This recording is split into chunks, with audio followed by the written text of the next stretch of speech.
Hello, नमस्ते to all of you. इस video में हम साइंस 1 का जो 10th का आपका जो बुक है उसको पूरा रिवाइज़ करेंगे क्योंकि कल आपका एग्ज़ाम है।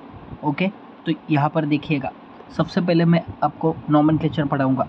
तो ये नोमेनक्लेचर क्या होता है देखिए। सबसे पहले यहाँ पर गौर फरमाओ। तो देखिए कितने कार्बन है पहले काउंट करो, 1 2 3 4 5 5 कार्बन है। ओके, हाँ, तो इसका मतलब क्या आ गया, पेंटेन। क्या आ गया, पेंटेन। ओके, हाँ, लेकिन ना अभी क्या है, ए फंक्शनल ग्रुप है। यहाँ पर सी डबल बॉन्ड ओ, यानी कि A R C double bond O मतलब क्या रहता है, कीटोन रहता है। क्या रहता है, कीटोन रहता है। ACH3 यानी कि क्या, आर कह सकते हैं इसको हम। ओके, तो ये क्या है, कीटोन। तो कीटोन का जो सफिक्स रहता है वो क्या रहता है, ONE रहता है। लेकिन एक कौन से कार्बन पे अटैच है, C double bond O, second carbon पर। इसलिए इस ई का मर्डर करने का और लिखने का पेंटेन 2ONE। एक 2 क्यों, क्योंकि ये ONE जो कीटोन ग्रुप है वो कौन से कार्बन पर अटैच है, दूसरे। ओके, आई होप आपको समझ में आया होगा। क्विक रिवाइज कर रहे हैं हम।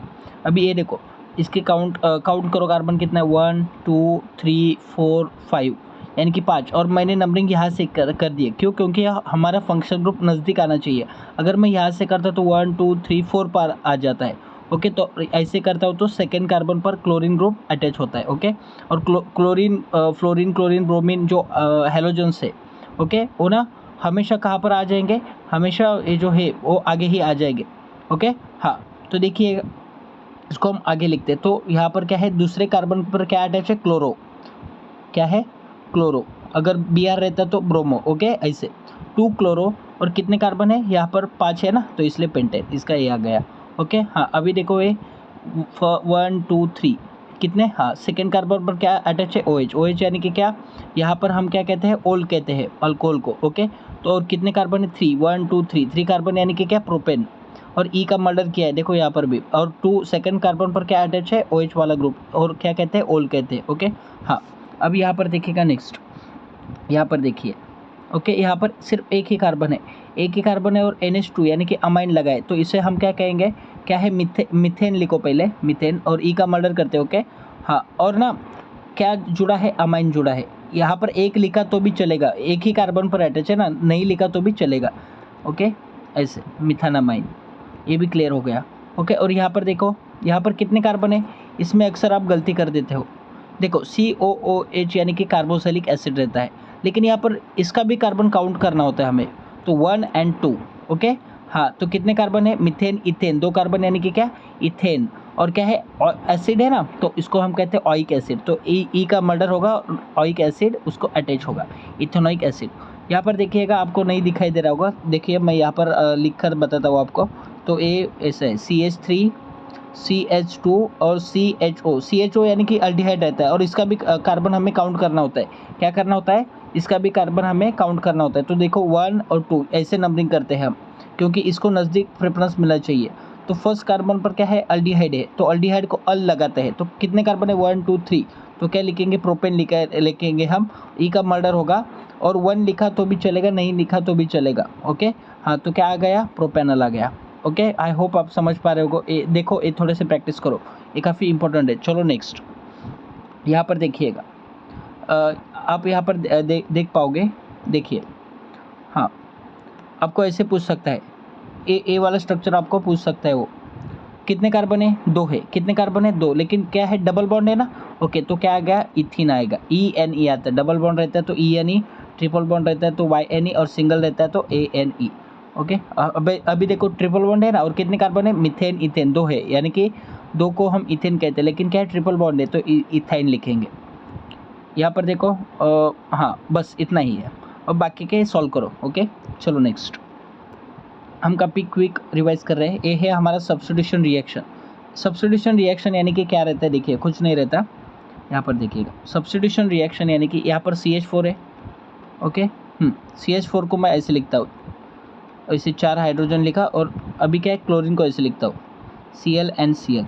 ओके, हाँ, ए हाइड्रोजन निकलेगा और एक क्लोरीन, क्या बनाएंगे, HCl बनाएंगे। क्या बनाएंगे, HCl बनेंगे। ओके, हाँ, अभी क्या करेगा, ए वाला ये जो इलेक्ट्रॉन है कार्बन के पास ही रहेगा, और ना ए वाला इसमें भी ए इलेक्ट्रॉन लेकर चला जाएगा, और ए भी एक इलेक्ट्रॉन लेकर चला जाएगा, तो यहाँ पर HCl बनेगा।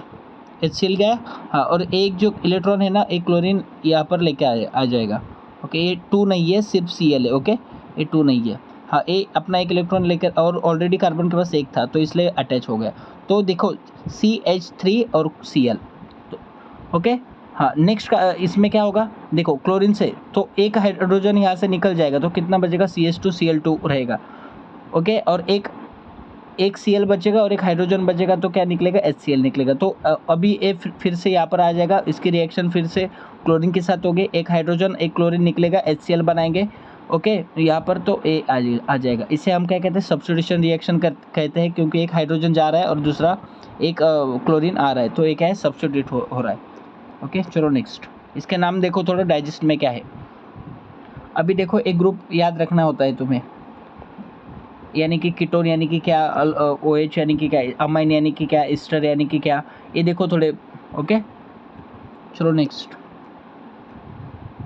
काफ़ी मैं तेज रिवाइज करवा रहा हूँ। अभी हम देखेंगे होमोलॉगस सीरीज। क्या देखेंगे, होमोलॉगस सीरीज। ओके, तो इससे पहले इसकी डेफिनेशन देखते हैं। नहीं, शायद मैंने डेफिनेशन नहीं लगाई, लेकिन फिर भी मैं आपको बताता हूँ। देखो यहाँ पर क्या है, मैं पहले ऐसे लिखता हूँ आपको, CH4, यहाँ पर C2H5 ये लिखा। ओके, हाँ। अभी देखो क्या होता है, एक हाइड्रोजन यहाँ से जाएगा तो कितने बचेंगे, CH3 रहेगा। क्या रहेगा, CH3। एक हाइड्रोजन जाकर क्या आ जाएगा, OH आ जाएगा। ओके, हाँ। अभी देखो इसमें से भी ए है ना, हाँ, इसमें से भी एक हाइड्रोजन जाएगा तो कितने रह गए, हाइड्रोजन 5 रह गए, और एक हाइड्रोजन जाएगा तो उसकी जगह OH आ गया। यानी कि इस दोनों में स्ट्रक्चर में ध्यान से देखिएगा, OH और OH हमारा फंक्शनल ग्रुप है। यानी कि ऐसे कंपाउंड जिसमें जो फंक्शनल ग्रुप रहते हैं वो सेम रहते हैं, और ना कार्बन क्या होता है, एक से बढ़ता है। यानी कि देखो यहाँ पर कार्बन सिर्फ एक ही था ना, यहाँ पर एक बढ़ गया, यानी कि एक बढ़ गया। ओके, हाँ। और देखो हाइड्रोजन 3 था और यहाँ पर 5, यानी कि 2 बढ़ गए, यानी कि एक कार्बन बढ़ा और 2 हाइड्रोजन बढ़ा। यस, तो यानी कि क्या रहता है, होमोलॉगस सीरीज में एक कार्बन बढ़ता है और हाइड्रोजन 2 बढ़ते हैं। तो डिफरेंस कितना आ जाता है, इससे हम इसको माइनस करेंगे तो हमें A मिलेगा। तो होमोलॉगस सीरीज में इतने का डिफरेंस रहता है। ओके, और सेम फंक्शनल ग्रुप रहता है, बस इतना ही याद रखो। अगर आपको एग्जाम्पल पूछता है तो ए आप लिखो। सबसे पहले मीथेन, इथेन, प्रोपेन निकालो और एक हाइड्रोजन गायब करके OH लगाओ, और इसमें से अंतर कितना है दोनों में से, पूरे चेन में CH2 का हमें डिफरेंस दिखाई देगा।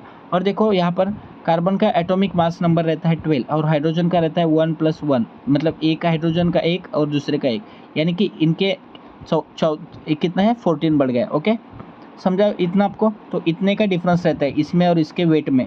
तो ए ना, ए यहाँ पर 14 से ए इसका जो एटॉमिक वेट है वो ज़्यादा है। ओके, ये इतना इंपॉर्टेंट नहीं है, लेकिन ये है होमोलॉगस सीरीज़। इसकी डेफिनेशन थोड़ा देखिएगा, मैंने यहाँ पर शायद नहीं लिया उसका स्क्रीनशॉट। ओके, चलो नेक्स्ट क्या है देखिए। ये क्या है, होमोलॉगस सीरीज़। आई होप आप समझ गए होंगे। अभी देखो बेंजीन यानी कि क्या रहता है, देखो ये रहता है बेंजीन, यानी कि यहाँ पर हाइड्रोजन और यहाँ पर कार्बन रहते हैं, ऐसे 6 कार्बन रहता है। क्या रहते हैं, 6 कार्बन, और देखो 2 हाइड्रोजन, 2 ऐसे करके पूरे ऐसे अटैच रहते हैं। एक क्या है, निकल रहे हैं हम, बेंजीन निकल रहे हैं। एक क्या है, हाइड्रोजन है, 2। ओके, हाँ। और क्या रहता है, double bond single bond, double bond single bond, double bond, तो alternative double bond single bond रहता है। ये बेंजीन का स्ट्रक्चर है। इसमें ना कार्बन 6 रहते हैं। Okay, C6H6। ओके, इतना समझा। सॉरी, यहाँ पर देखिएगा, सॉरी थोड़ा गलती हो गया। देखो यहाँ पर देखो ध्यान से, ये क्या है, सब जगह क्या रहेगा, कार्बन रहेगा। क्या रहेगा, कार्बन रहेगा। ओके, और ना डबल बॉन्ड सिंगल बॉन्ड रहता है, तो मैं यहाँ पर डबल लिखता हूँ, a single, A double, a single, A double. Okay, इस कार्बन के पास ध्यान से देखो कितने इसके वैलेंसी कंप्लीट हो गए, तो कितने बॉन्ड है, 1 2 3। एक कार्बन 4 बॉन्ड बनाते हैं, तो एक हाइड्रोजन हमने लिख दिया। ओके, इस कार्बन को तरफ देखो, यहाँ पर 1 2 और 3 और एक हाइड्रोजन दिया, तो यानी कि सबकी जगह एक है। ओके, तो देखो कार्बन कितने काउंट करो, 1 2 3 4 5 6, और हाइड्रोजन कितना है, 1 2 3 4 5 6, तो C6H6 एक है, बेंजीन है। और ना ये जो मैंने पहले स्ट्रक्चर निकाला था ना, देखो यहाँ पर ये जो पहले स्ट्रक्चर मैंने ऐसे निकाला था, देखो मैं ना थोड़ा रब कर देता हूँ, एक मिनट थोड़ा। जो मैंने पहले स्ट्रक्चर निकाला था वो क्या था, हेक्सेन था। क्या था, हेक्सेन था। तो देखो आगे ऐसे स्ट्रक्चर निकाला था, देखो ए वाला स्ट्रक्चर मैंने निकाला था। ओके, देखो ऐसे, ऐसे रहता है, इसमें 6 कार्बन प्रेजेंट रहेंगे। अभी इसके अंदर डबल बॉन्ड सिंगल बॉन्ड नहीं रहता, तो 1 2 3 4 1 2 3 4 ऐसे ऐसे पूरे कार्बन को 2 2 हाइड्रोजन लगाएगा। ये क्या है, साइक्लोहेक्सेन के हो गए अब। ओके, अगर पूछते हैं तो निकालो एग्जाम में। चलो नेक्स्ट, यहाँ पर देखिएगा डॉट स्ट्रक्चर देखेंगे हम। ये क्या है आपका, इसमें थोड़ा सा गलत लिखा है, ये इथिन का स्ट्रक्चर है। इथिन यानी कि क्या, 2 कार्बन, और ई यानी कि डबल बॉन्ड रहता है। ओके, और यहाँ पर हाइड्रोजन कार्बन कितना बॉन्ड बनाता है, 4, तो 1 2 3 4 यहाँ पर भी ऐसे आ जाएगा। अभी देखो इसका डॉट स्ट्रक्चर निकलना है तो काफ़ी इजी है। सबसे पहले 2 सर्कल बनाओ। ओके, एक किसके सर्कल है, यहाँ पर कार्बन के है, किसके है, कार्बन के। ओके, एक क्या है, एक कार्बन। ओके, और देखो यहाँ पर एक बॉन्ड यानी कि 2 इलेक्ट्रॉन रहते हैं, तो मैं यहाँ पर लिखता हूँ 1 और 2, और नीचे 1 2 1 2। अभी ये 2 हाइड्रोजन से अटैच है ना, और एक हाइड्रोजन और एक हाइड्रोजन, ये हाइड्रोजन। ओके, और ना यहाँ पर कितने इलेक्ट्रॉन है, 2 है ना, तो यहाँ पर 1 2 सभी जगह 1 2 1 2 1 2, और एक है सब हाइड्रोजन है। ये है हमारा डॉट स्ट्रक्चर ऑफ, ये क्या है, किसका है, इथिन का है। किसका है, इथिन का। ओके, इतना समझा। अगर क्या होता है, देखो यहाँ पर क्या दिया है, हाइड्रोजन के इलेक्ट्रॉन को थोड़ा सा क्रॉस से भी आप दिखा सकते हो अलग तरीके से, मतलब ऐसे जैसे आपके टेक्स्ट बुक में बताया है। ये जो हाइड्रोजन के जो इलेक्ट्रॉन्स रहते हैं, इसको ना हम ऐसे क्रॉस से भी दिखाते हैं। ओके, चलो नेक्स्ट, ये था हमारा electronic dot structure of the इथिन। यहाँ पर देखो ये क्या है, ये स्ट्रक्चर आपको ड्रॉ करने के लिए कह सकते हैं। ये इथेन का स्ट्रक्चर है। इथेन का यानी कि देखो क्या है, यहाँ पर ये इथेन रहता है हमारा, इथेन, और कितने बॉन्ड बनते हैं, 1 2 3 और 4, 1 2 3 एंड 4। ओके, हाँ, अभी देखो यहाँ पर सीधा क्या करो, एक कार्बन निकालो, दूसरा कार्बन निकालो। ओके, हाँ, और इसका एक ही है ना बॉन्ड, तो इसलिए हमने ऐसे लिख दिया उसको। अभी देखो नेक्स्ट देखो 4 हाइड्रोजन है ना, तो 1 2 3 हाइड्रोजन है, 1 2 3। हाइड्रोजन के इलेक्ट्रॉन ऐसे क्रॉस से हम शो करेंगे, किससे, क्रॉस से। देखो यहाँ पर ध्यान से देखो, हाँ, और ना अभी कार्बन के इलेक्ट्रॉन हमें ऐसे शो करते हैं। ये कहाँ पर गया, और एक ए वाले और ये हो गया किसका, इथेन का। ऐसे ही आपको डॉट स्ट्रक्चर ड्रॉ करना होता है। तो ये क्या है, 2 इलेक्ट्रॉन एक बॉन्ड, 2 इलेक्ट्रॉन एक बॉन्ड, 2 इलेक्ट्रॉन एक बॉन्ड, 2 ऐसे, और क्या बनेगा आपका क्या बनेगा, ये बनेगा CH3 इथेन। ओके, चलो ये प्रैक्टिस है, आपको होमवर्क है, करो जल्दी से फास्ट। चलो नेक्स्ट, ये भी इम्पोर्टेंट है। देखो ऑक्सीजन के बीच में कितने बॉन्ड रहते हैं, डबल बॉन्ड रहता है, ये याद रखो, और नाइट्रोजन के बीच में ट्रिपल बॉन्ड रहता है, प्लीज़ इसको याद रखो। ओके, चलो नेक्स्ट, इसका भी ट्राई करो। नेक्स्ट देखते हैं क्या छूट गया है, ये हाइड्रोजन है, ये वाला देखो। अभी हम देखेंगे कोरोजन यानी कि क्या रहता है, तो देखो रस्टिंग देखते हैं। अभी देखो क्या हो जाता है, जो आयरन रहता है हमारा, वो ना मॉइस्चर के साथ रिएक्शन हो जाता है उसका, और रेडिश सब्सटेंस उसके ऊपर जमा हो जाता है।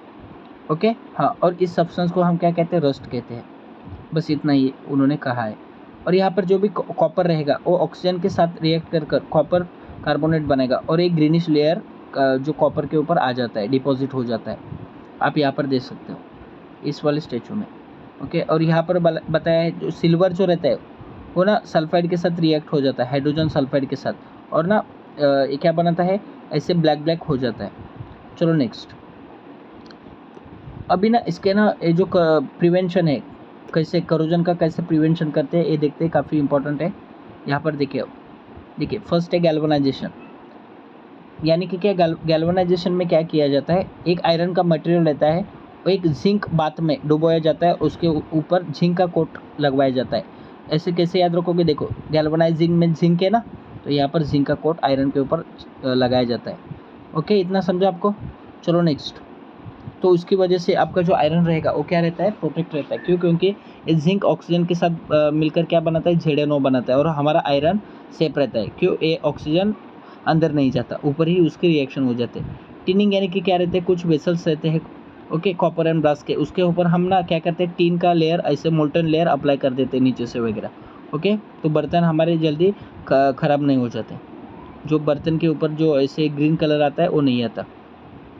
एनोडाइजिंग, एनोडाइजिंग में क्या किया जाता है, एक एल्यूमिनियम लिया जाता है और एल्यूमिनियम का ऑक्साइड यानी कि Al2O3 उसका इलेक्ट्रोलाइसिस कर कर इसके ऊपर हम एल्यूमिनियम ऑक्साइड का लेयर चढ़ा देते हैं एल्यूमिनियम के ऊपर ही, with the help of anodizing. एक बार देखिए, डेफिनेशन पढ़ो, बाद में आपको समझ में आ जाएगा। चलो नेक्स्ट, ये काफ़ी मैं तेज पढ़ा रहा हूँ आपको, क्योंकि हमें क्या करना है, रिवाइज करना है फटाक से। अभी क्या है, इलेक्ट्रोप्लेटिंग काफ़ी इंपॉर्टेंट है। इलेक्ट्रोप्लेटिंग में क्या रहता है, देखो ये आयरन है, ये लेस रिएक्टिव मेटल है, सॉरी ये क्या है, गोल्ड है, मान लो ये क्या है, गोल्ड है। गोल्ड क्या रहता है, सबसे लेस रिएक्टिव रहता है ना, गोल्ड नहीं तो सिल्वर। ओके, और एक हायर रिएक्टिविटी मेटल लेते हैं हम, एल्यूमिनियम का लेते हैं। मान लो ये एल्यूमिनियम रिएक्टिविटी सीरीज में ऊपर है ना, केदारनाथ का माली आलू जरा फीका पकाता है, तो ये एल्यूमिनियम हो गया, और ये क्या हो गया हमारा, मान लो गोल्ड है, ये क्या है, गोल्ड है। तो हम इस गोल्ड को इस एल्यूमिनियम के ऊपर क्या करवाएंगे, कोटिंग करवाएंगे, इसको कहते हैं इलेक्ट्रोप्लेटिंग। तो जो लेस रिएक्टिव मेटल है उसका कोट लगाते हैं हम मोर रिएक्टिव मेटल के ऊपर with the help of electrolysis, से हम कहते हैं इलेक्ट्रोप्लेटिंग। अलोइंग यानी कि क्या, एक मेटल और दूसरे मेटल का मिक्सचर रहता है, नहीं तो क्या रहता है, एक मेटल रहता है दूसरा नॉन मेटल रहता है, इसका मिक्सचर रहता है, और भी इसमें हो सकते हैं मेटल्स नॉन मेटल्स। अभी ओके, इसको हम कहते हैं अलॉय, कहते हैं होमोजेनस मिक्सचर रहता है। पढ़ लो ये क्या है। अभी एग्जाम्पल काफ़ी इंपॉर्टेंट है, ब्रॉन्ज किससे बना है, तो देखिएगा 90% कॉपर और 10% टीन, ये काफ़ी इंपॉर्टेंट है, एमसीक्यू के लिए पूछते हैं वो लोग। ओके, और स्टेनलेस स्टील आपका देखो 74% आयरन, 80% क्रोमियम, 8% कार्बन, इससे बना हुआ है। ओके, अगर आपको पूछते हैं कि मर्क्यूरी का अलॉय क्या है, तो अमलगम है।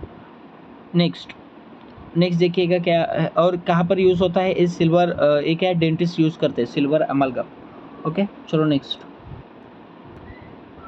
अभी हम देखते हैं यहाँ पर हमारे एल्यूमिनियम का एक्सट्रैक्शन, ये काफ़ी इंपॉर्टेंट है, 5 मार्क के लिए पूछते हैं। तो देखो एल्यूमिनियम को एक्सट्रैक्शन करने के लिए हमारे पास कितने मेथड्स है, इसके ऊपर मैंने डिटेल वीडियोस भी बनाए हैं। ओके, देख लो, अगर यहाँ पर नहीं समझ में आ जाता है तो आपको, क्योंकि मैं काफ़ी आपको फास्ट पढ़ा रहा हूँ। तो एल्यूमिनियम एक्सट्रैक्ट करने के लिए हमारे पास 2 मेथड्स है। कितने मेथड्स है, 2 मेथड्स है। फर्स्ट है देखो, concentration of the bauxite ore, यानी कि क्या रहता है, एल्यूमिनियम को अगर हमें पाना है तो उसके लिए बॉक्साइट रहता है, ओर रहता है, क्या रहता है, ओर, उस ओर का नाम क्या है, बॉक्साइट। लेकिन ना ये बॉक्साइट, ये जो ओर रहता है वो ना इम्प्योरिटीज़ भी इसमें प्रेजेंट रहती है, SiO2 फेरिक ऑक्साइड वगैरह, ये क्या है, इम्प्योरिटीज़ है। तो क्या इम्प्योरिटी को बाहर निकालना है और हमें प्योर बॉक्साइट हमें लेना है, और उसमें से हमें ये जो हमारा एल्यूमिनियम है उसको बाहर एक्सट्रैक्ट करना है। तो इस प्रोसेस को, मतलब ये जो ओर में से इम्प्योरिटीज़ हटाने के प्रोसेस को हम क्या कहते हैं, कॉन्सेंट्रेशन कहते हैं। नहीं तो क्या बनता है, इस स्टेप में एल्यूमिना का फॉर्मेशन बनता है Al2O3 का, एंड में आपको पता चलेगा। तो ये फर्स्ट प्रोसेस है। ओके, तो सबसे पहले हमें क्या निकालना है, Al2O3 निकालना है, कहाँ से, बॉक्साइट में से। तो देखो फटक से, तो देखो बॉक्साइट का फॉर्मूला याद रखो, Al2O3.2H2O। अभी ये NaOH में डुबो देते हैं, और ये सॉल्यूशन है NaOH का, और मान लो ये क्या है हमारा, ये क्या है, बॉक्साइट है। अभी क्या हो जाता है, जो इम्प्योरिटीज़ रहती है वो NaOH में डिज़ोल्व नहीं होती, तो इसलिए इम्प्योरिटीज़ जो रहती है वो नीचे ऐसे बैठ जाती है, और हमारा जो Al2O3 है, जो बॉक्साइट है, वो ना NaOH में मिक्स हो जाता है। उसके बाद में इस लिक्विड को हम फिल्ट्रेट कर देते हैं, ऐसे फिल्ट्रेट करेंगे फिल्टर पेपर से।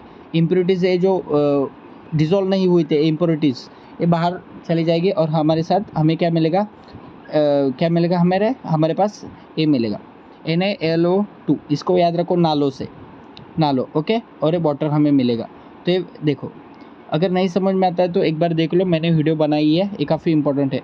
अभी देखो यहाँ पर प्रेसिपिटेशन, हाँ नेक्स्ट स्टेप क्या है, इस नालों को, अभी क्या है, एक नाले से वस्तु अगर हम घर में लाते हैं तो उसको ना सबसे पहले धोना होता है, ऐसे ट्रिक से याद रखो। ओके, हाँ, तो वाटर के साथ रिएक्शन करते हैं तो हमें NaOH मिलता है, और हमें क्या मिलता है, AlOH3 मिलता है। क्या मिलता है, AlOH3 मिलता है। तो हम सिर्फ AlOH3 से काम है हमें, तो हमने A लिया, और इसको ना अभी हम क्या करेंगे, स्ट्रॉन्ग हीट करेंगे। क्या करेंगे, स्ट्रॉन्ग हीट करेंगे with limited supply of air, यानी कि कम यहाँ पर एयर का सप्लाई देंगे, इसको हम कहते हैं कैल्सिनेशन।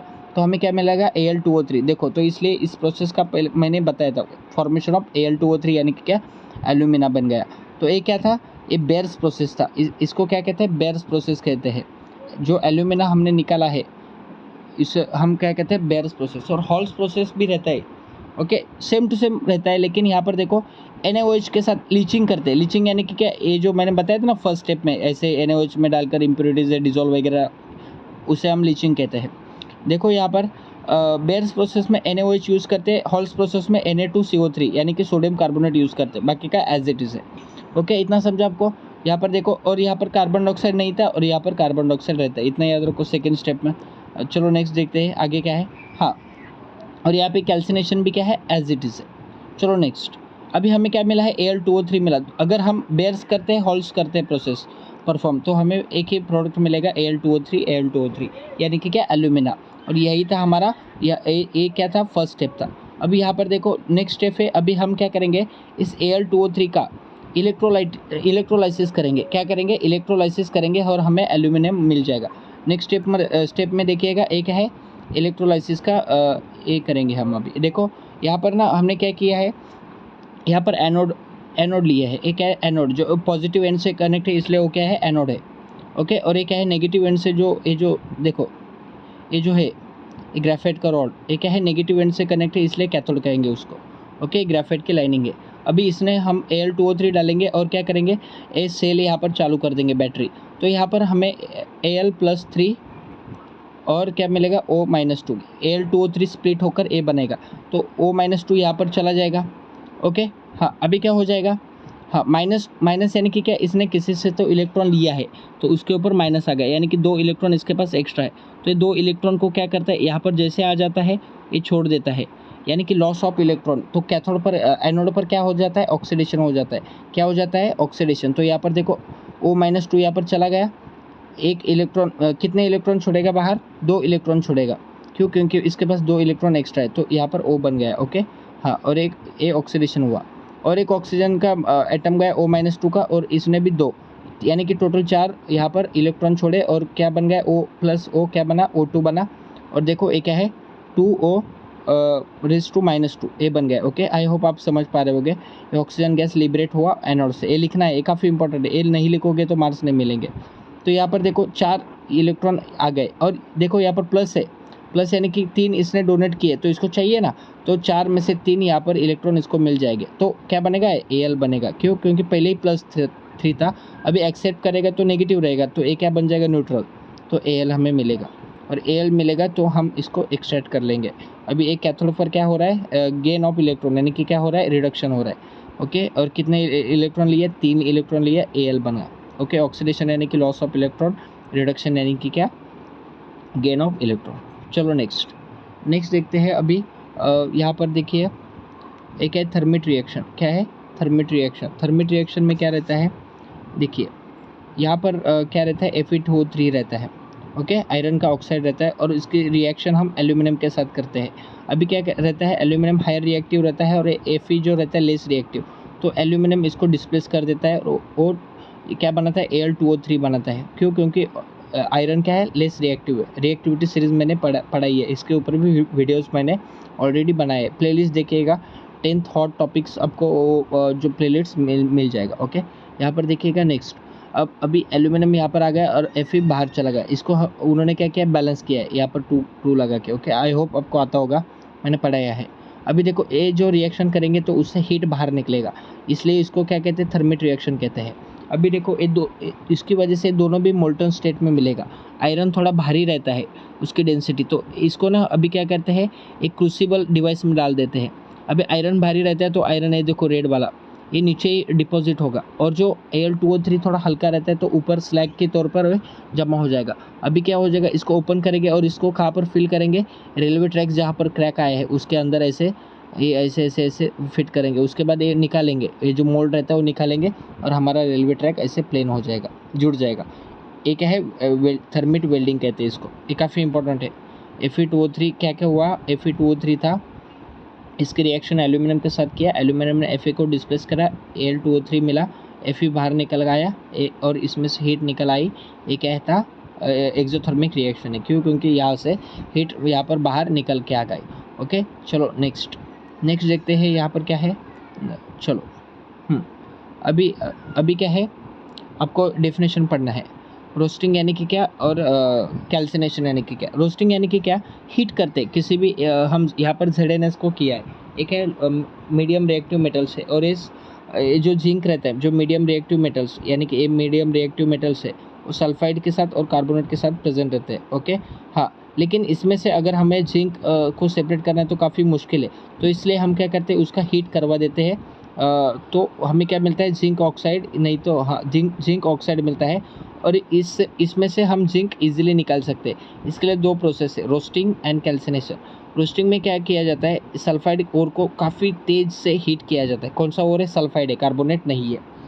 ओके, सल्फाइड ओर्स को काफ़ी तेज़ हीटिंग किया जाता है, और उसमें से जो सल्फाइड है वो बाहर निकलता है, SO2 बन जाता है, और हमें क्या मिलता है, जिंक ऑक्साइड। वो जिंक ऑक्साइड में से बाद में हम जिंक निकाल देते हैं। अगर कार्बोनेट का और रहेगा, जिंक कार्बोनेट का, तो ना हम ना लिमिटेड सप्लाई ऑफ एयर के साथ इसको हीट करेंगे। देखो यहाँ पर भी हीट है, लेकिन क्या है, लिमिटेड सप्लाई, तो इसको हम कहेंगे कैल्सिनेशन। अगर ज़्यादा ऑक्सीजन रहेगा तो रोस्टिंग कहेंगे। ओके, या एक कार्बोनेट के लिए यूज़ किया जाता है ओर को, और ये सल्फाइड ओर के लिए यूज़ किया जाता है। एक है मॉडरेटली रिएक्टिव मेटल्स, एक बार देख लो। चलो नेक्स्ट, यहाँ पर देखिएगा concentration of ore. Concentration of ore के 4 मेथड्स है। पहला मेथड देखो क्या है, separation based on the gravity, और इसमें हमें क्या पढ़ना है, 2 मेथड्स पढ़ने हैं। ए विल्फ्ले टेबल।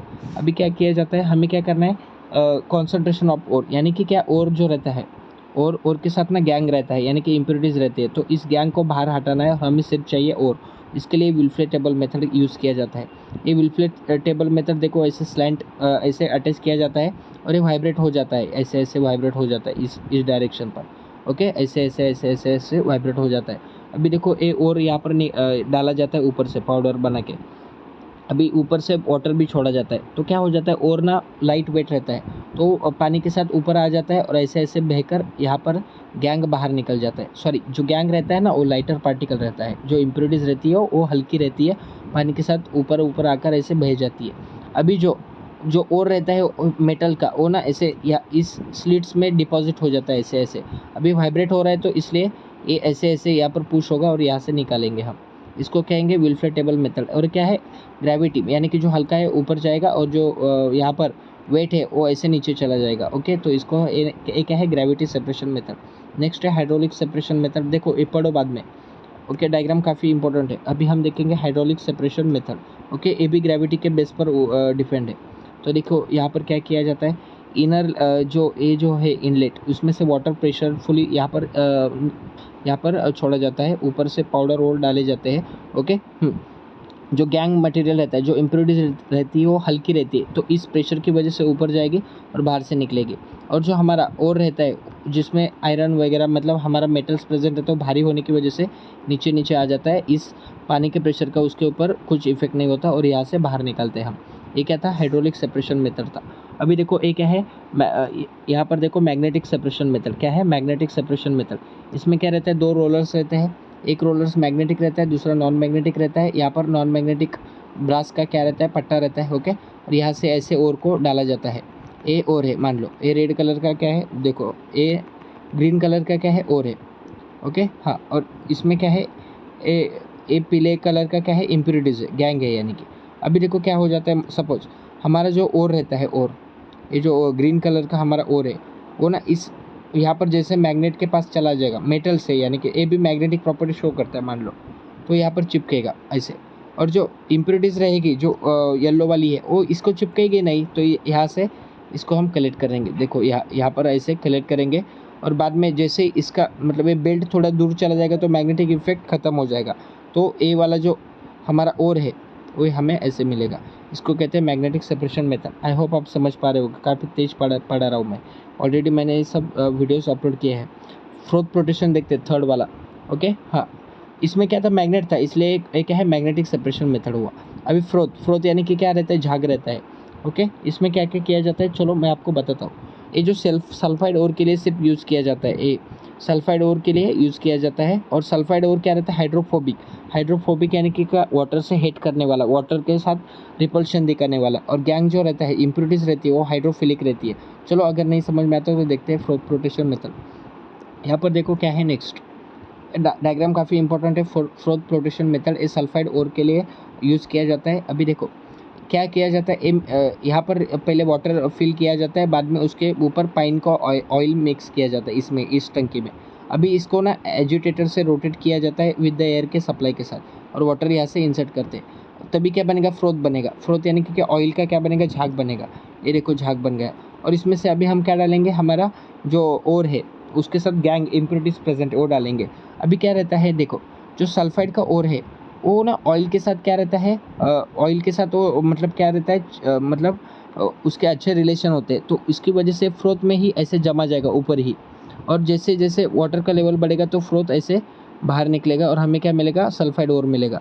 ओके, ये जो ओर है, सल्फाइड का ओर है, वो क्या हाइड्रोफोबिक है, क्या है, हाइड्रोफोबिक, इसलिए वो नीचे जो ऑयल है, वाटर रहता है उसके तरफ नहीं जाता, ये ऊपर ही जाता है। ओके, और जो इसमें जो गैंग प्रेजेंट है, मान लो ये रेड वाला क्या है, गैंग है, और ये नीचे वाला वाटर है, तो गैंग ना हाइड्रोफिलिक रहता है, वाटर का लविंग, तो ऐसे गैंग नीचे आ जाएगा और इसको गैंग को हम बाहर करेंगे। इसे हम कहते हैं कॉन्सेंट्रेशन ऑफ और with the help of froth protection method. I hope आप समझ गए होंगे। अभी देखो लीचिंग, लीचिंग में क्या किया जाता है, मैंने आपको बताया था, ये मान लो बॉक्साइड का और NaOH में डाला जाता है, NaOH का सॉल्यूशन यहाँ पर रहता है। ओके, और बॉक्साइड क्या होता है, इसमें डिजोल्व हो जाता है, लेकिन इम्प्योरिटीज़ ऐसे नीचे बचती है, इसको हम फिल्ट्रेट करेंगे, इम्प्योरिटीज़ को बाहर निकालेंगे और हमें यहाँ पर हमारा जो ओर था वो मिल जाएगा। इस प्रोसेस को हम कहते हैं लीचिंग। ओके, इसमें स्ट्रॉन्ग हीट किया जाता है इसमें। चलो नेक्स्ट, मैं काफ़ी तेज़ पढ़ा रहा हूँ आपको, आई होप आप समझ पा रहे होगे। यहाँ पर देखो, हाँ, और का डेफिनेशन है, मान लो हमें हमें क्या निकालना है, एक मेटल्स निकालना है एक्स नाम का, तो इसके बहुत सारे मिनरल्स रहेंगे, ऐसे ऐसे ऐसे ऐसे, लेकिन हमें ना ए वाला मिनरल को बाहर निकालने के लिए काफ़ी कम खर्चा पड़ेगा। ओके, इकोनॉमिकल है, इसलिए इस हम मिनरल से क्या निकालेंगे, हमारा मेटल, यानी कि ए क्या मिनरल कहा जाएगा हमें, और कहेंगे हम इस मिनरल को क्या कहेंगे, और जो इकोनॉमिकली मिनरल हमें मिला है उसको क्या कहेंगे, और। तो यहाँ पर डेफिनेशन देखिएगा, the mineral from which the metal can be separated economically, यानी कि ऐसा मिनरल जिसमें से हम ना मेटल को ना इकोनॉमिकली सेपरेट करते हैं, इसको क्या कहते हैं, और कहते हैं। अभी देखो इस और के साथ ना ऐसे इम्प्योरिटीज़ रहती है, सैंड, ऑयल, रॉकी सब्सटेंस वगैरह, और इस इम्प्योरिटीज़ को हम कहते हैं गैंग। क्या कहते हैं, गैंग कहते हैं। बस इतना समझा आपको। अभी चलो नेक्स्ट देखिए, यहाँ पर देखिएगा, नेक्स्ट है, यहाँ पर आयोनिक कंपाउंड के बारे में बताया गया है उन्होंने। ओके, तो यहाँ पर देखिए ये क्या है, आयोनिक कंपाउंड है। तो आयोनिक कंपाउंड की प्रॉपर्टीज देखते हैं। ओके, आयोनिक यानी कि क्या, यहाँ पर देखो कैटायन एंड आनायन मैंने पढ़ाया है, ये ऐसे डिसोसिएट हो जाते हैं, यानी कि ये क्या है, आयन से, ये क्या है, आयन से। अभी देखो प्लस और माइनस, यानी कि स्ट्रॉन्ग अट्रैक्शन रहेगा तो इनके अंदर स्ट्रॉन्ग फोर्स रहेगा। ओके, और इसलिए इसका मेल्टिंग एंड बॉइलिंग पॉइंट भी हाई रहेगा। क्यों, क्योंकि इस बॉन्ड को ब्रेक करने के लिए हमें ज़्यादा एनर्जी लगेगी। क्यों, क्योंकि ये स्ट्रॉन्ग इलेक्ट्रोस्टैटिक फोर्स है। ओके, आयोनिक फोर्स यहाँ पर बना हुआ है। ओके, जो आयोनिक कंपाउंड रहता है वो ब्रिटल्स रहते हैं, इसको हम प्रेशर से ब्रेक भी कर सकते हैं। ओके, यानी कि एन सॉल्ट जो आपका है टेबल सॉल्ट, उसको याद रखो, ये आयोनिक रहता है। ओके, हाँ, और इस ये ना सिर्फ सॉल्ट ना सिर्फ नमक में ही क्या हो जाएगा, सॉल्युबल रहेगा, केरोसिन वगैरह में इनसॉल्युबल है। ओके, अब नेक्स्ट देखिएगा, इसका जो मेल्टिंग एंड बॉइलिंग पॉइंट भी ऑब्वियसली क्या रहेगा, हाई रहेगा। क्यों, क्योंकि स्ट्रॉन्ग यहाँ पर इंटरमोलिकुलर फोर्स रहता है इसके अंदर। एक क्या थी प्रॉपर्टीज थी आयोनिक कंपाउंड्स की, याद रखो, पूछेंगे तो लिखो। चलो नेक्स्ट, ये क्या है, यहाँ पर आपको ये काफ़ी इंपॉर्टेंट है। अभी इसके लिए आपको रिएक्टिविटी सीरीज याद करना होगा। केदारनाथ का माली आलू चरा फिकासा पकाता है। ओके, मैंने इसके ऊपर भी पूरा वीडियो बनाया है। ओके, अभी इसमें क्या है, देखो यहाँ पर Fe है और यहाँ पर CuSO4 का सॉल्ट लिया है, यानी कि देखो ये Fe रहता है और ये Cu रहता है, और ये Cu रहता है वो लेस स्ट्रॉन्ग रहता है, तो इसलिए स्ट्रॉन्ग जो रहता है Fe इसको डिस्प्लेस कर देता है और क्या बनाता है, FeSO4 बनाता है। अगर नहीं समझ में आता तो एक बार वीडियो वो देख लीजिएगा, मैंने अपलोड किया है। अभी देखो इसमें क्या रहता है, FeSO4 रहता है और कॉपर रहता है, तो मैंने कॉपर लिखा और FeSO4 लिखा। ओके, कॉपर ना लेस रिएक्टिव रहता है आयरन के मुकाबले, तो आयरन को डिस्प्लेस नहीं कर पाता है, तो इसलिए रिएक्शन फिजिबल नहीं है, यहाँ पर नहीं होती। इसमें क्या हुआ है, डिस्प्लेसमेंट हुआ है। क्या हुआ है, डिस्प्लेसमेंट। स्ट्रॉन्ग Fe ने वीक Cu को बाहर निकाला है, डिस्प्लेस किया है। ओके, एक क्या है, डिस्प्लेसमेंट रिएक्शन हुई है। चलो नेक्स्ट देखते हैं। ओके, ऐसे सवाल हाँ, एक क्या है, रिएक्टिविटी सीरीज है और मैंने आपको बताया है। ओके, एक क्या है, रिएक्टिविटी सीरीज है। देखो आयरन देखो काफ़ी ऊपर है ना, हाँ, और Cu देखो काफ़ी नीचे है, यानी कि यहाँ पर ऐसे अरेंज की है कि ये जो ऊपर वाले मेटल्स है वो सबसे ज़्यादा क्या है, स्ट्रॉन्ग रहते हैं। केरोसिन और सोडियम ये काफ़ी मतलब हाईली रिएक्टिव होते हैं मॉइस्चर के साथ, तो इसके लिए इनको केरोसिन में डुबो के रखा जाता है। ये गोल्ड, प्लेटिनम, सिल्वर वगैरह लेस रिएक्टिव मेटल्स रहते हैं नीचे वाले। ओके। और ये आयरन हमारा ज़्यादा रिएक्टिव है, लेस रिएक्टिव है, ओके। और ये डिस्प्लेसमेंट रिएक्शन हमने देखा। ये केदारनाथ का माली आलू ज़रा फीका सा पकाता है, क्यों हरी आज आ गए, ओके। ऐसे उसकी क्या है, मतलब एक ट्रिक है, ओके। चलो, नहीं समझ में आता है तो देख लो, मैंने ऑलरेडी पढ़ाया है। चलो नेक्स्ट, यहाँ पर देखिएगा physical property of metals and non metals. ये क्या है, काफ़ी इंपॉर्टेंट है। अपना इसको क्या करिएगा, आपके बुक में से याद करेगा, नहीं तो अभी स्क्रीनशॉट निकालो, नहीं तो पॉज करके पढ़ो। चलो नेक्स्ट, ये मैंने बताऊंगा, काफ़ी इजी है और आएगा भी, ऐसे मुझे तो लगता है। पूछना नहीं चाहिए, लेकिन पूछ लिया तो लिखो। अभी देखो ह्यूमन आई का स्ट्रक्चर, डायग्राम का जुगाड़ कर लो। डायग्राम 1 2 3 बार ड्रॉ करो। कभी पूछा नहीं है, लेकिन पूछ भी सकते। एक है स्ट्रक्चर, चलो IPL देखने चलते हैं। C फॉर क्या है, cornea. I for iris, P for people, L for Lenz, okay. Cornea यानी कि क्या, जो आउटर मोस्ट थिन मेम्ब्रेन रहता है हमारे जो आइस का, उसे हम कॉर्निया कहते हैं। क्या कहते हैं, कॉर्निया कहते हैं, ओके। ये मैक्सिमम अमाउंट ऑफ जो लाइट है उसको क्या कर लेता है, मतलब एब्जॉर्ब कर लेता है, ओके। उसके बाद क्या है, आइरिस। जो आइरिस रहता है वो हमारे ह्यूमंस को, जो आइज़ है हमारे, उसको कलर देने का काम करता है। इसलिए सबके आइज़ के कलर डिफरेंट डिफरेंट रहते हैं, आइरिस का काम रहता है। अभी देखो ए आइरिस है और इसके अंदर पीपल रहता है। ये पीपल को अगर ब्राइट लाइट दिया जाए तो पीपल कॉन्ट्रैक्ट हो जाएगा, अगर डिम रहेगा तो ये फिर से एक्सपांड हो जाएगा। तो ये क्या करता है, अमाउंट ऑफ जो लाइट है उसको क्या करता है, कंट्रोल करता है पीपल। उसके बाद में लेंस रहता है, ये human lens, by convex lens है, ओके। और ये कौन सा इमेज बनाता है, तो देखो यहाँ पर रियल एंड इन्वर्टेड इमेज बनाता है, ओके। और ये कैसा है, डबल कॉन्वेक्स। कौन सा लेंस है, डबल कॉन्वेक्स लेंस है, ओके। आई होप आप समझ गए होंगे। इसके ऊपर भी मैंने, मतलब जो भी इंपॉर्टेंट टॉपिक्स है उनके ऊपर सब मैंने ऑलरेडी वीडियोस बनाए हैं, लेकिन ये काफ़ी मैं आपको तेज़ पढ़ा रहा हूँ आपको। जो आइस का रहता है वो नियर पॉइंट कितना रहता है, 25 सेंटीमीटर ही रहता है, मतलब यहाँ तक कि आपको दिखाई दे सकता है। इसके नियर अगर कोई ऑब्जेक्ट आएगा तो आपको ठीक से दिखाई नहीं देगा, ओके। हाँ, अभी देखो फार पॉइंट क्या रहता है, इन्फिनिटी रहता है। फार पॉइंट इन्फिनिटी रहता है। यहाँ पर देखो ये डायग्राम काफ़ी इंपॉर्टेंट है। चलो नेक्स्ट देखते हैं। अभी डिसीज़ काफ़ी इंपॉर्टेंट है, ये सबसे ज़्यादा इंपॉर्टेंट है इस चैप्टर में। ये क्या है, ये इसके ऊपर भी मैंने वीडियोस बनाए हैं, नियर साइडनेस यानी फार साइडनेस, इसके ऊपर ट्रिक भी बताई है। ये काफ़ी इंपॉर्टेंट है। ऐसे देखो डायग्राम दिया जाएगा और आपको पूछेंगे ये क्या है बताओ। तो देखो अभी क्या हुआ है, जैसे ही ये डायग्राम आपको दिया जाएगा, अभी देखो ये रेज ना पहले ही हार मान लिया ना, तो इसलिए इसको कहेंगे मायोपिक आई। क्या कहेंगे, मायोपिक आई। ये मैंने ऑलरेडी पढ़ा है, मैं ऊपर से ही बता रहा हूँ। नियर साइडनेस और मायोपिया में क्या रहता है, इसमें क्या हो जाता है, हम ना जो नियर के ऑब्जेक्ट है उसको क्लियरली देख सकते हैं, okay. But the distinct object, जो दूर के ऑब्जेक्ट है वो हमें इनडिस्टिंक्ट यानी कि नहीं दिखाई देते, इसको हम कहते हैं नियर साइडनेस एंड मायोपिया। और ये इसके डायग्राम है। चलो नेक्स्ट, यहाँ पर देखो फार साइडनेस में क्या रहता है, देखो ये रेज हार नहीं मानते, सीधा आगे चले जाते हैं ऐसे, तो इसको क्या कहेंगे, हाइपर मेट्रो, यानी कि हाइपर हुआ मतलब गुस्सा आया इसको इसलिए बाहर गया, ऐसे याद रखो। हाइपर मेट्रो पे ये क्या है, आई है, ओके। हाँ, इसमें क्या हो जाता है, इस डिफेक्ट में क्या हो जाता है, देखो एक मिनट। हाँ, इस डिफेक्ट में क्या हो जाता है, देखो यहाँ पर देखिए, इस जो हाइपरमेट्रोपिया है इसमें क्या हो जाता है, इसको थोड़ा सा ध्यान रखो। तो देखिए जो ह्यूमन आई है वो दूर की चीज़ें, डिस्टिंक्ट ऑब्जेक्ट क्लियरली देख सकता है, लेकिन जो नियर बाय ऑब्जेक्ट है वो नहीं देख सकता। इसमें ना हम कॉनकेव लेंस यूज़ करते हैं, इसमें कॉन्वेक्स यूज़ करते हैं। कौन सा यूज़ करते हैं, कॉन्वेक्स यूज़ करते हैं, ओके। चलो नेक्स्ट, मैंने ऑलरेडी पढ़ाया है और इसके रीजंस वगैरह सब बताया है, ओके। याद रखो कौन से लेंस यूज़ करते हैं। अभी प्रिस्बायोपिया यानी कि क्या, ओल्ड एज जो भी ये रहेंगे, ओल्ड एज पीपल रहेंगे, उनके अंदर ये दिखाई देता है। सिलियरी मसल, जो मसल्स रहती है वो कॉन्ट्रैक्ट रिलैक्स जैसी होती है, वो फंक्शन करना बंद कर देती है। तो उसकी वजह से ना कभी कभी नियर बाय ऑब्जेक्ट में क्लियरली नहीं दिखाई देते, तो कभी कभी फार साइड मतलब दूर के ऑब्जेक्ट में नहीं दिखाई देते। तो इसके लिए क्या किया जाता है, यहाँ पर देखिए, इसको ट्रीट करने के लिए दोनों भी लेंस उसमें यूज़ किए जाते हैं, बाई फोकल लेंस यूज़ किए जाते हैं, ओके। जो अपर पार्ट रहता है वो कॉन्केव का रहता है और to correct the nearsightedness, और नीचे का रहता है convex to correct the farsightedness. काफ़ी इंपॉर्टेंट है, एक बार देख लो, पढ़ लो।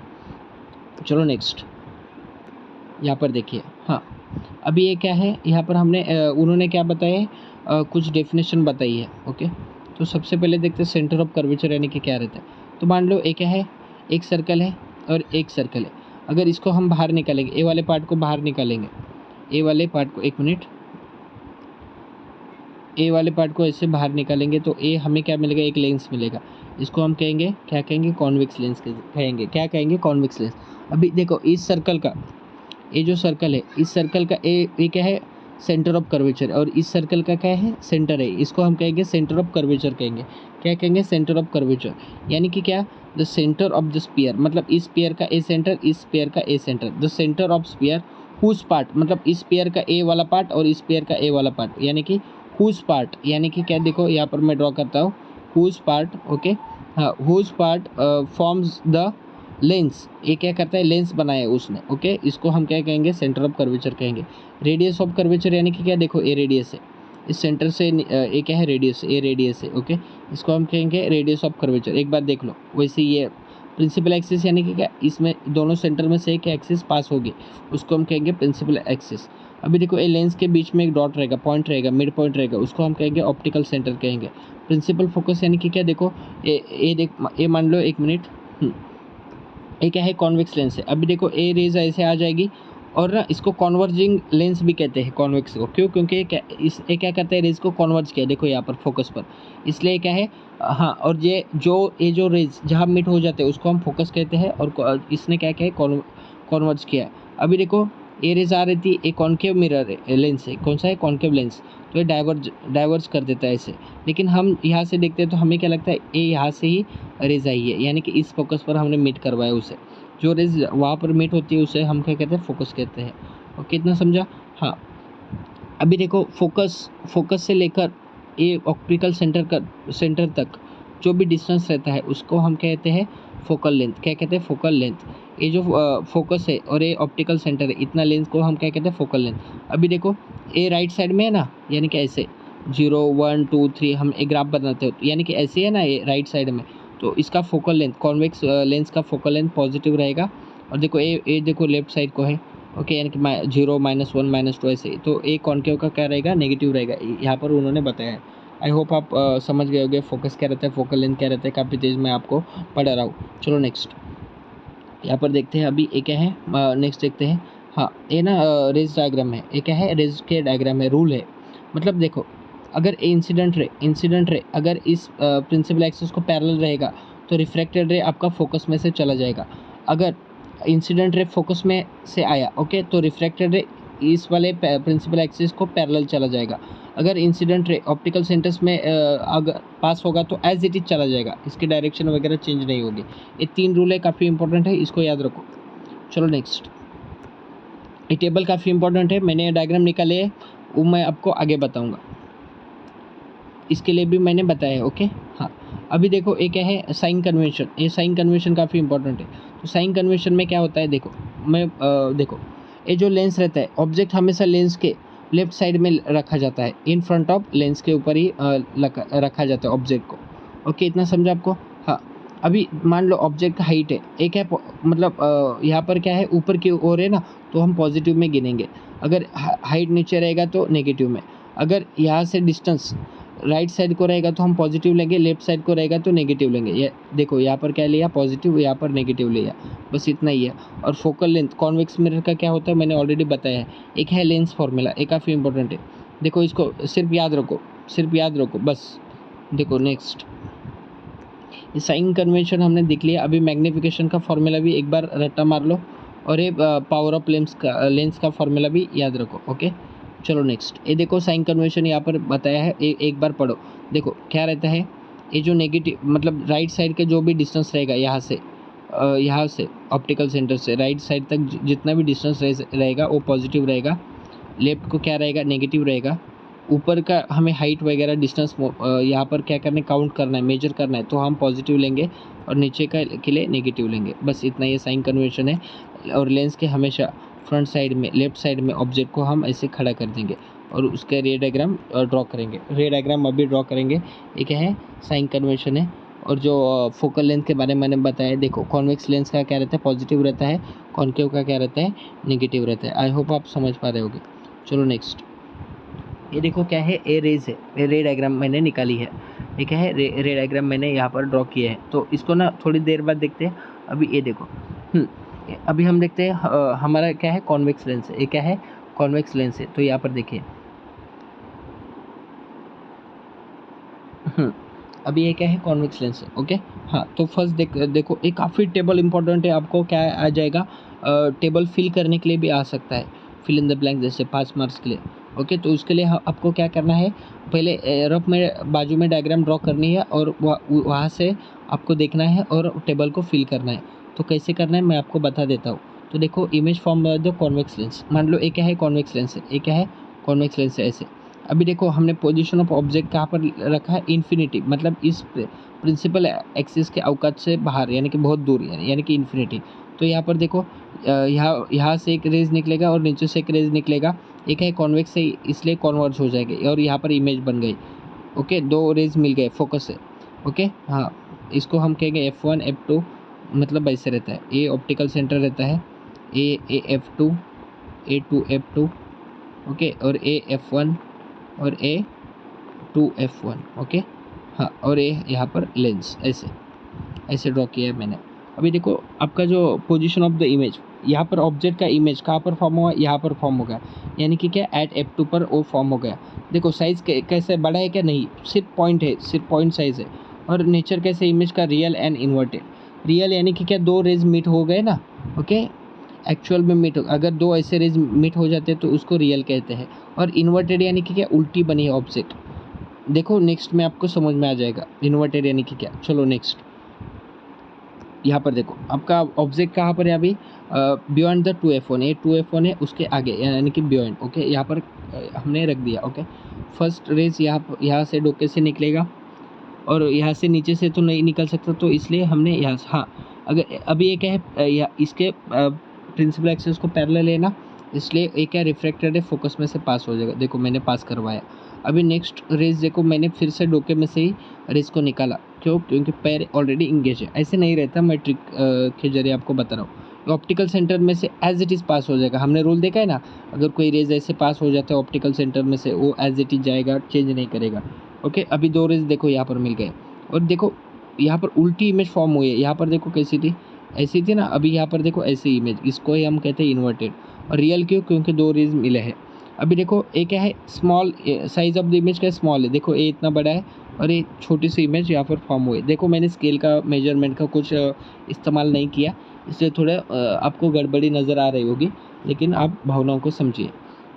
और पोजीशन ऑफ द इमेज, देखो F2 एंड 2F2 के बीच में, यहाँ पर बीच में बनी है ना, इनके बीच में, तो यहाँ पर between F2 and 2F2। Okay चलो नेक्स्ट, अगर आपका ऑब्जेक्ट कहाँ पर आप प्लेस कर दोगे, एट 2F1 को, तो यहाँ पर देखो ए फर्स्ट रेज पैरेलल है इसलिए फोकस से चली जाएगी। सेकंड रेज ऑप्टिकल सेंटर से एज इट इज़, देखो यहाँ पर दो रेज मीट हो गई। अभी देखो ये क्या है, ये देखो इतनी सी है। अभी ये देखो बड़ी इमेज मिलेगा हमें, तो सॉरी क्या मिलता है, इतना साइज़ है ना इसका, अभी इसका साइज़ भी उतना ही रहेगा, तो सेम साइज़ का मिलेगा। Okay, object position of the image कहाँ पर है, F2 पर फॉर्म हो गई है। ओके मैं काफ़ी गंदा कर रहा हूँ। ओके इसके लिए आप क्या करो, थोड़ा बैक जाओ और मैंने जो डायग्राम ड्रॉ किए उसका स्क्रीनशॉट निकालो। ओके, बाद में एक बार देख लो कैसे कैसे क्या था। अभी देखो ये जो नेचर है इसका क्या है, रियल एंड इन्वर्टेड। क्यों, क्योंकि दो रेज मिले हैं और ये इन्वर्ट यानी कि उल्टी इमेज बनी है, रियल एंड इन्वर्टेड। ओके आप बीच बीच में क्या कर सकते हो, पॉज करके आपके टेक्स्ट बुक में जाकर पढ़ भी सकते हो। ओके ऐसे ही कंप्लीट करो हर एक टॉपिक। अभी देखो आपका इमेज, आपका ऑब्जेक्ट नेक्स्ट कहाँ पर उन्होंने स्टैंड किया है, चलो देखते हैं। बिटवीन F1 एंड 2F1, यानी कि 2F1 एंड F1 के बीच में ऐसे खड़ा किया। तो ए रेज यहाँ से और ये फोकस से चला जाएगा ऐसे। ओके, ये ऑप्टिकल सेंटर में से एज इट इज चला जाएगा। देखो दो रेज यहाँ पर मीट हो गए, यानी कि, और देखो उल्टी इमेज बनी है ना, तो इन्वर्टेड, और दो रेज मिलने से real. Position of the image का है, इस 2F2 के आगे है बियॉन्ड। और साइज़ कैसा है इसका, लार्जर है। देखो ये इतनी सी साइज़ है और इतनी बड़ी है, ये क्या है, लार्जर साइज़ है। अभी हम उसको हमारे इमेज को कहाँ पर स्टैंड अप कर देंगे, यहाँ पर फोकस पर। तो देखो position of the object, sorry image नहीं, ऑब्जेक्ट कहाँ पर है, फोकस पर है। तो F1 पर हमने उसको अरेंज किया। यहाँ से ऐसे रेज जाएगा F2 से, और ऐसे रेज ऑप्टिकल सेंटर से एज इट इज़। अभी देखो अभी है ना ये आगे जाकर ऐसे इन्फिनिटी पर जाकर ऐसे दोनों रेज क्या करेंगे, मीट करेंगे, लेकिन कहाँ पर, इन्फिनिटी, कहाँ पर, इन्फिनिटी पर। ओके, तो आपका इमेज कहाँ पर फॉर्म हो जाएगा, एट इन्फिनिटी पर। ओके, नेचर कैसा रहेगा, रियल, यानी कि दो रेज मीट करेंगे, और इन्वर्टेड यानी कि क्या, ऐसे ही उल्टी आ जाएगी इमेज। ओके, हाँ, साइज़ क्या रहेगा, वेरी लार्ज, लार्ज रहेगा, बहुत बड़ा साइज़ रहेगा, मतलब अभी मान लो यहाँ पर फॉर्म हो जाता है तो इतना बड़ा साइज़ इसका बन गया, लार्ज साइज़। ओके, चलो नेक्स्ट। अभी ये काफ़ी इंपॉर्टेंट है, लास्ट वाला काफ़ी इंपॉर्टेंट है, एक बार देखिएगा। अभी आपके जो ऑब्जेक्ट है उसको हमने ऑप्टिकल सेंटर एंड F1 के बीच में ऐसे खड़ा किया है। ये फर्स्ट रेज ऐसे चला जाएगा फोकस में से, दूसरा ऑप्टिकल सेंटर में से लेकिन ये दो रेज कभी भी नहीं मीट करेंगे, तो इसको हम ना ऐसे ऐसे ऐसे ऐसे पीछे से एक्सटेंड करके मीट करवाएंगे। अभी देखो ये दो रेज मिले क्या, नहीं, तो एक है वर्चुअल है इमेज। सब क्या थे, दो रेज ऐसे मीट कर रहे थे तो रियल था, अभी ये नहीं मीट करेंगे लेकिन हम पीछे मीट करवाएंगे उनको, लेकिन इसको इमेज जो फॉर्म होगी वो क्या रहेगी, वर्चुअल रहेगी। एंड इरेक्ट यानी कि क्या, देखो ABCD है और ABCD, ये काफ़ी इंपॉर्टेंट है, A6 वाला केस। ओके, और देखो साइज़ देखो यहाँ पर वेरी लार्ज बन गया, यानी कि देखो ये इतना सा है और ये इतना बड़ा होगा। नेक्स्ट, और कहाँ पर फॉर्म हो गई, on the same side of object, मतलब ऑब्जेक्ट जहाँ पर खड़ा है वो उसके सेम साइड पर ये फॉर्म हो गई। चलो नेक्स्ट, अभी हम देखेंगे ये क्या था, कॉन्वेक्स था। अभी हम देखेंगे कॉन्केव लेंस। क्या देखेंगे, कॉन्केव लेंस, और इसके दो ही डायग्राम बनते हैं। एक है कॉन्केव लेंस है ऐसे, एक कह रहे थे कॉन्केव लेंस। इन्फिनिटी पर हमने खड़ा किया है हमारे ऑब्जेक्ट को, देखो तो यहाँ से एक रे आएगा, यहाँ से एक रे, एक है डाइवर्जिंग रे, इसलिए डाइवर्ज कर जाएंगे। लेकिन ना हमने देखा था ऐसे पैरेलल रहेगा तो फोकस में से ही जाएगा, तो ना हम ऐसे एक्सटेंड करते हैं और मिलाते हैं उनको, दो रेज मिल गए। ओके, लेकिन हमने कैसे मिलाए हैं, उनको ऐसे एक्सटेंड करके मिलवाए ना, तो रियल तो नहीं रहेगा, तो वर्चुअल इमेज फॉर्म बनेगा। और इरेक्ट यानी कि क्या, सीधा इमेज ही बनेगा। चलो इतना समझ में आएगा, और आपको position of the image at F1 पर मिल जाएगा। ऑब्जेक्ट का था आपका इन्फिनिटी पर था, साइज क्या है 0.8। ओके, चलो नेक्स्ट, ये फर्स्ट है। नेक्स्ट देखो, यहाँ पर देखा आपने, ये क्या है, अभी आपका object focus and optical centre के बीच में ऐसे स्टैंड अप कर लो। ओके, किया आपने, हाँ, सॉरी, आपका ऑब्जेक्ट ना कहाँ पर भी स्टैंड करो, आप कहाँ पर भी स्टैंड करो और यही एक ही डायग्राम आ जाएगी सेम। ओके, तो चलो देखते कैसे। हमने मान लो यहाँ पर ऑब्जेक्ट प्लेस किया और यहाँ से एक रे आ गया, नीचे से तो नहीं आ सकता। ओके, तो इसलिए हमने फिर से उसके हेड से ही क्रॉस करवाया और ऑप्टिकल सेंटर में से एज इट इज चला गया, और ये हेड से आ गया और डाइवर्ज हो गया। अभी हम इसको ऐसे पीछे की ओर ऐसे एक्सटेंड करेंगे, इसको भी एक्सटेंड, यानी कि ये यहाँ पर मिल गया, यानी कि इमेज हमें यहाँ फॉर्म हो गई। ओके, हाँ, और ये इमेज कैसी है, वर्चुअल एंड इरेक्ट बनेगी, और स्मॉल साइज रहेगा उसका। और जो पोजीशन है ऑब्जेक्ट का, हमने ऑप्टिकल सेंटर एंड F1 के बीच में ऐसे उसको स्टैंड अप किया है। ओके, इमेज कहाँ पर बनेगी, हमारा F1 एंड ऑप्टिकल सेंटर के बीच में ही बनेगी बस। अभी बाद में कहाँ पर भी आप स्टैंड अप करवाओ दो उसको, उसके ऊपर कुछ फ़र्क नहीं पड़ने वाला, आपको सेम वर्चुअल एंड इरेक्ट यही इमेज आपको मिलेगी। तो इसलिए यहाँ पर दो ही इमेज यहाँ पर फॉर्म हो जाते हैं। आई होप आप समझ पा रहे होंगे। ओके, यहाँ पर देखो, अभी हमने ये छोड़ा था ना, कहाँ गया, एक minute. Uses of convex lens, ये जो कॉन्वेक्स लेंस हमने देखा था उसके यूजेस देखते हैं। ये सबसे पहले कहाँ पर यूज़ होता है, watch repairs, testing of precious James, जो भी ऑर्नामेंट्स रहते हैं उसको टेस्ट करने के लिए, डायमंड वगैरह, फाइंडिंग देयर डिफेक्ट्स, उसके अंदर क्या डिफेक्ट्स है, क्यों, क्योंकि देखो मान लो एक छोटा सा डायमंड है। ओके, कॉन्वेक्स लेंस से हम देख रहे हैं, अभी क्या रहेगा, इसका एक रेज हेड में से चला जाएगा और क्या से फोकस से ऐसे जाएगा, दूसरा ऑप्टिकल सेंटर में से एज इट इज़। ये दोनों रेज कभी नहीं मिलेंगे, तो इसको हम पीछे ऐसे एक्सटेंड करके और मिलवाएंगे, तो एक्सटेंड यानी कि क्या, वर्चुअल इमेज फॉर्म हो जाएगी। और इरेक्ट यानी कि सीधी इरेक्ट बनेगी। और मैग्नीफाइंग, देखो एक कितना सा छोटा सा था पार्ट, लेकिन उसको मैग्नीफाइड करने के लिए, तो इसलिए ना वॉच रिपेयर्स वगैरह जो छोटी चीज़ें रहती है उसको मैग्नीफाइंग करने के लिए ये सिंपल एक कॉन्वेक्स लेंस यूज़ किया जाता है। इसको हम मैग्नीफाइंग लेंस भी कहते हैं। 20 टाइम्स से एक लार्जर इमेज हमें दिखाता है किसी भी ऑब्जेक्ट का, याद रखो, काफ़ी इंपॉर्टेंट है। अभी देखो यहाँ पर कंपाउंड माइक्रोस्कोप, यानी कि क्या हो जाता है, मान लो एक है छोटा सा सेल या टिश्यू है, ये यहाँ से एक रे जाएगा, यहाँ आ जाएगा, optical centre as it is. ये रूल याद रखो, ये पहला रूल यहाँ पर यूज़ किया और लास्ट वाला। अभी देखो यहाँ पर इमेज फॉर्म हो गई, ये एक है इन्वर्टेड इमेज बन गए, मतलब ऐसे उल्टी, इरेक्ट नहीं बनी। ओके, इस ऑब्जेक्ट के ऐसे इमेज बन गए। तो देखो यहाँ से एक रे निकलेगा, यानी कि यहाँ से एक निकलेगा और यहाँ से भी निकलेगा। रूल नंबर थर्ड क्या कहता है, ऑप्टिकल सेंटर में से एज इट इज चला जाएगा। रूल नंबर फर्स्ट क्या है, अगर आपका इंसिडेंट रे ए प्रिंसिपल एक्सिस के पैरेलल रहेगा तो फोकस में से चला जाएगा। तो देखो यहाँ पर फोकस में से चला गया। ओके, ए मिट नहीं हो गए दो रेस, इसलिए हम इसको पीछे एक्सटेंड करवाएंगे तो वर्चुअल इमेज बनेगी। और क्या है, इन्वर्टेड बन गई, देखो इन्वर्टेड बन गई।